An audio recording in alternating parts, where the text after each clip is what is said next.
Hello दोस्तों, नमस्कार। स्वागत है आपका हमारे चैनल पर। तो दोस्तों चलिए आज हम एक नई कहानी महात्मा ज्योतिबा फुले की स्टोरी को जानते हैं।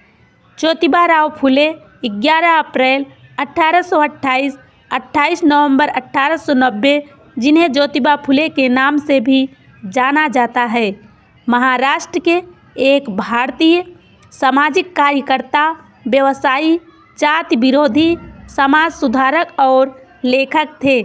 उनका कार्य कई क्षेत्रों में फैला हुआ था, जिनमें अस्पृश्यता और जाति व्यवस्था का उन्मूलन तथा महिलाओं और दलित जातियों के लोगों की शिक्षा के लिए उनके प्रयास शामिल थे।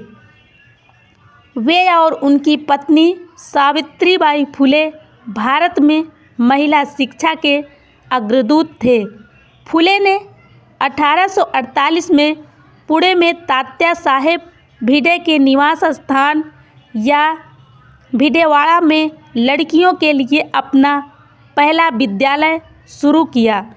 उन्होंने अपने अनुयायियों के साथ मिलकर निम्न जातियों के लोगों के लिए समान अधिकार प्राप्त करने हेतु सत्यशोधक समाज, सत्य साधकों का समाज की स्थापना की। सभी धर्मों और जातियों के लोग इस संस्था का हिस्सा बन सकते थे, जो दलित वर्गों के उत्थान के लिए काम करती थी। फुले को महाराष्ट्र में सामाजिक सुधारक आंदोलन में एक महत्वपूर्ण व्यक्ति माना जाता है। महात्मा, संस्कृत महान आत्मा, आदरणीय की उपाधि उन्हें सर्वप्रथम 1888 में मुंबई में उनके सम्मान में आयोजित एक विशेष कार्यक्रम में प्रदान की गई थी। तो दोस्तों आगे देखते हैं महात्मा ज्योतिबा फुले का प्रारंभिक जीवन कैसा रहा। तो दोस्तों देखते हैं प्रारंभिक जीवन। ज्योतिबा राव फुले, जिन्हें ज्योतिबा फुले के नाम से भी जाना जाता है, का जन्म 1827 में सतारा जिले में हिंदू माली जाति के एक परिवार में हुआ था। माली लोग पारंपरिक रूप से फल और सब्जी उत्पादक थे। जाति व्यवस्था की 4 स्तरीय वर्ण प्रणाली में उन्हें शूद्र श्रेणी में रखा गया था। फुले का नाम हिंदू देवता ज्योतिबा के नाम पर रखा गया था। उनका जन्म ज्योतिबा के वार्षिक मेले के दिन हुआ था। फुले के परिवार, जिनका पहले नाम गोरहे था, की उत्पत्ति सतारा शहर के पास कटगुन गांव में हुई थी।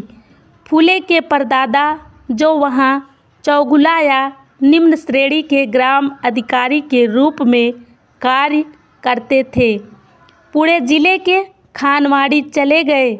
वहां उन्हें इकलौते बेटे सेतिबा ने परिवार को गरीबी में धकेल दिया।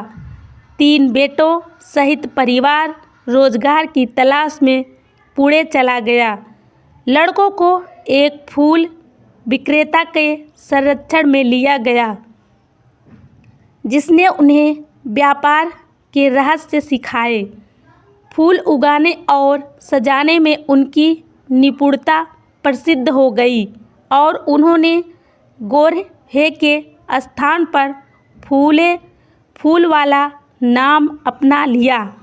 पेशवा बाजीराव द्वितीय से शाही दरबार के अनुष्ठानों और समारोहों के लिए फूलों के गद्दे और अन्य सामान के लिए उनके द्वारा दिए गए आदेशों को पूरा करने से वे इतने प्रभावित हुए कि उन्होंने उन्हें इनाम प्रणाली के आधार पर 35 एकड़ 14 हेक्टेयर भूमि प्रदान की, जिसके तहत उस पर कोई कर देय नहीं होगा। सबसे बड़े भाई ने संपत्ति पर पूर्ण नियंत्रण पाने के लिए षड्यंत्र रचा और छोटे 2 भाई बहनों ज्योतिबा राव फुले के पिता गोविंद राव को खेती और फूल बेचने का काम जारी रखने के लिए छोड़ दिया।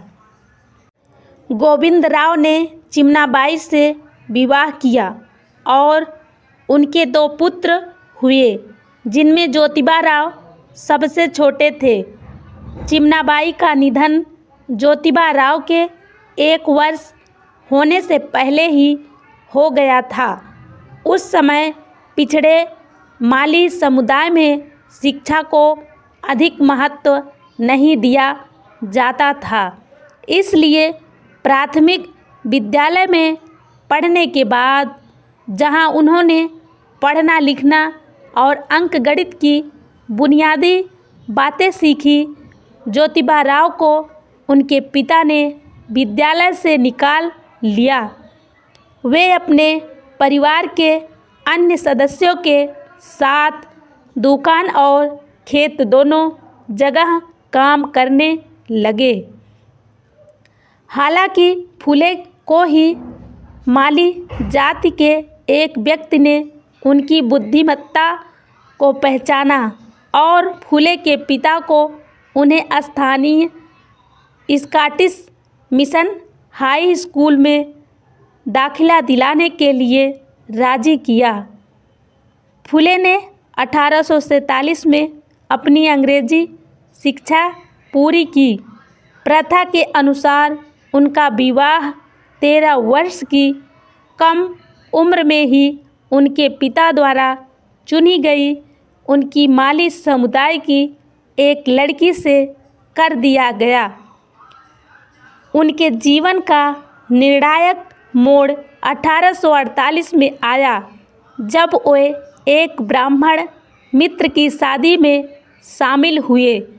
फुले ने पारंपरिक विवाह जुलूस में भाग लिया, लेकिन बाद में ऐसा करने के लिए उनके मित्र के माता पिता ने उन्हें फटकारा और अपमानित किया।